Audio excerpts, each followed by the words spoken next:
Courtney Twist from Mariposa, California, and I'm in real estate. So my question to you is that our clients, sellers, often have unrealistic expectations on the value of their home.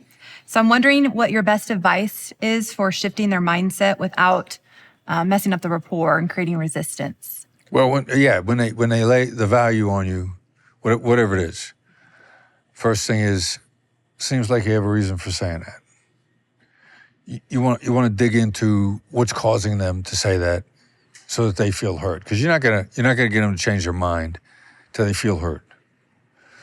You also want to know, you want them to say out loud where they're getting the data. Like, is it their brother-in-law?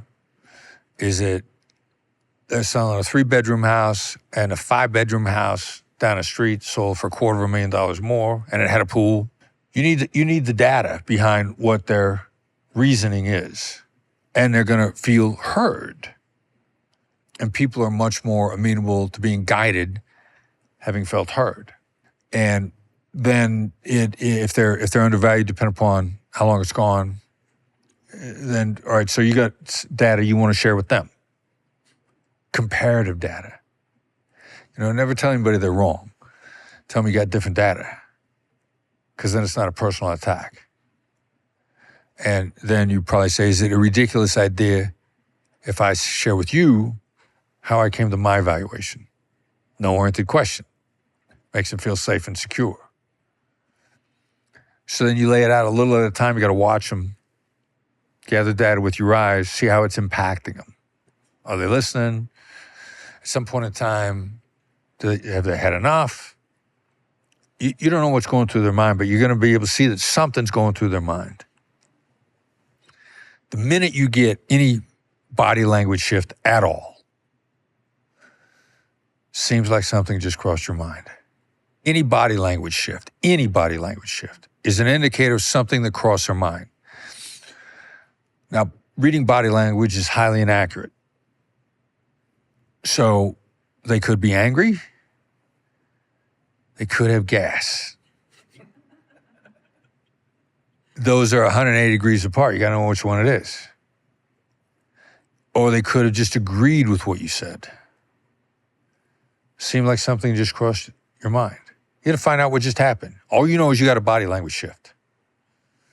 You got to find out what it is. And ultimately, the question is going to be, especially in real estate, you lay your data out, you lay their data out, and then the question is, how long do you want the house to not sell? Because that makes them feel in control. I mean, confrontation, carefrontation. Here's what the data that we have says. Here's the price that you want. How long do you want it to be on the market and have it not sell? I'll do whatever you say. You're in charge. Secret to gaining the upper hand in a negotiation is giving the other side the illusion of control, make them feel safe and secure. How questions are great questions at the end. If they still haven't seen the light, then how long do you want it to not sell? Then that gives you a preview of the future too.